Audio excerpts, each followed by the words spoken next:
There are technological breakthroughs happening right now that will change art forever. I'm Professor JAZZA, and in this video, I'm going to travel through time and space and around the world to share with you the oldest technological innovations all the way through to the game-changing inventions that are being created right now for artists. This video's patron is Asus, who have sponsored this journey around the world. Let's go all the way back to the first ever breakthrough for art. Art itself. Using strongly coloured mud mixed with ash and saliva, early humans created paints that could last 50,000 years. And so we set off to ancient Egypt, or as the ancients called it, Egypt, the birthplace of artistic innovation.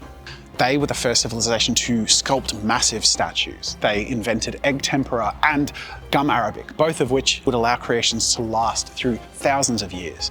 These Egyptian techniques had a huge impact that could be seen centuries later all the way over in Greece and Rome. Now, when most people think of classical Greek and Roman sculptures, they think of these beautiful marble statues. However, they were also masters of bronze casting. Unfortunately, not many of these bronze artworks remain because they've been melted down and lost to the centuries. But their grand marble sculptures, of course, still remain. Centuries later, sculpting and painting would be taken to new frontiers thanks to the Renaissance, which took place here in Italy in the 1400s and was a period of furious technological and scientific progress. It was also right here in Venice that the vendicalori, or colour merchants, would search the globe for exciting new colour pigments to be used in paintings and frescoes. Yellow ochre was in use in the first ever cave paintings ever found. Phthalo blue was invented in the late 1930s. The Renaissance marked an explosion of new pigment discovery and invention that carries on to this day. And then of course we have the ultimate Renaissance man, Leonardo da Vinci, a pioneer in many fields, including and especially our understanding of human anatomy, dissecting corpses to uncover the inner workings of the human body. He only stopped when the Pope banned him from the hospital where he got all the bodies for his studies. It's me, Leonardo da Vinci, here for another dead body. Sorry, Leo, the Pope says you're not allowed in anymore. Please, just a little look inside. Go away, Leonardo. You have a problem. But there was one piece of art tech that was just starting to take hold. Leonardo da Vinci adopted this and helped popularize it, and it was quite simply oil.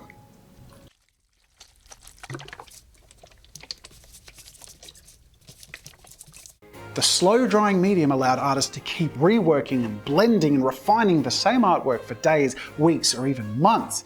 Artists could now get extremely ambitious. Now let's travel to the 1800s and the Industrial Revolution. Technology was advancing at breakneck speed, and art was along for the ride. Take, for example, the epic technology of paint in tubes. By inventing tubes that prevented paints from drying out, it meant artists didn't have to grind and mix their own pigments in the studio. Renoir said, "Without colors in tubes, there would be no Cézanne, no Monet, no Pissarro, and no Impressionism." Then photography came along and changed everything. A technology so revolutionary, people thought it would mean the end of painting. And in fact, painter Paul Delaroche, seeing an early photograph, said, "From today, painting is dead."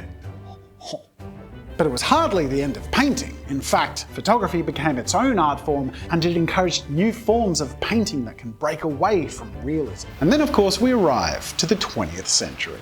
From the invention of acrylic paint to the moving image, video game and computer technology, this was truly the dawn of a new creative era. And these technologies quickly became more sophisticated and more accessible. But by far the biggest breakthrough in this age was the rise of the internet age, an era where anyone could learn and create and share to the world instantaneously. But the breakthroughs aren't over yet. We're going to Vegas, baby!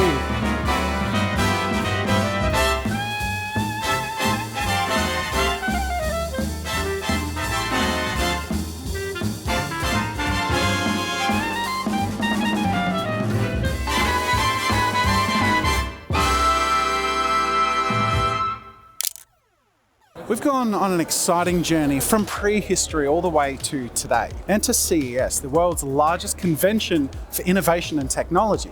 We're going to go see what impact there will be on art with the budding technologies that will dictate the future.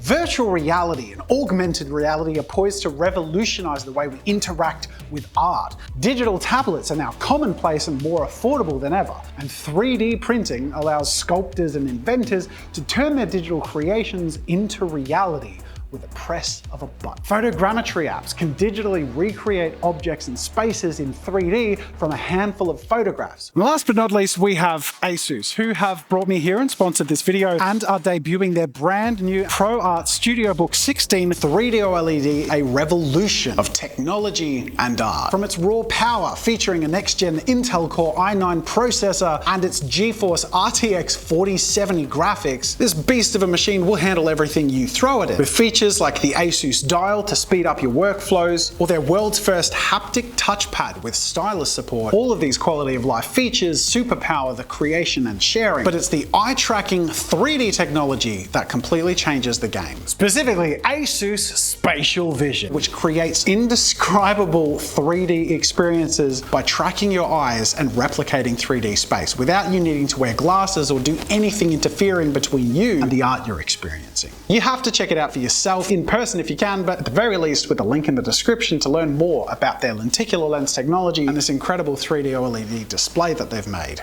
Now that's a very impressive lineup of features, but the one feature which is most impressive and the one that's winning all these awards is the one that you have to see for yourself. The possibilities of future content creation or consumption. My personal favorite, game design. And in fact, I brought my own 3D models for the game that I've got currently developing, Gatecrash. When I look at these 3D models on this laptop, I see the models floating in this void like I'm looking through a window. The technology and the potential that holds for artists and creators is really incredible. A huge thank you to Asus for taking me around the world and sponsoring this video. So where do we go from here?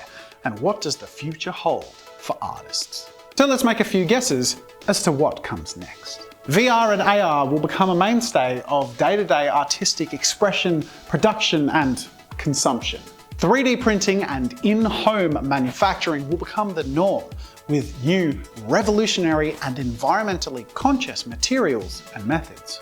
Artists will learn to work with AI, which will drive our creations to new heights. Brain-computer interfaces will replace the need to use handheld tools with our eyes and minds. Eventually, we will become one with the machine, uniting with artificial intelligence and creating the future hybrid humanity, the Artborg. Now, of course, one day, the Artborg will gain sentience and recognize its own superiority and create its own masterpiece. The war of the machines, where humanity will almost be reduced to ashes after the battles following the year 3228. Eventually, after the dust settles and the machines have destroyed themselves in their hubris, humans will emerge, coming out of their caves having just invented a revolutionary way of telling their stories on cave walls in a way that could last thousands of years, using only ash, mud, and saliva. It all makes sense now. This has been a long journey, so I won't keep you for too long except to say thank you for watching. Thank you to Asus for sponsoring this video, and thank you, of course, for clicking like, smashing that subscribe button, and joining me in the next video. That's it for now, and until next time, I'll see you later.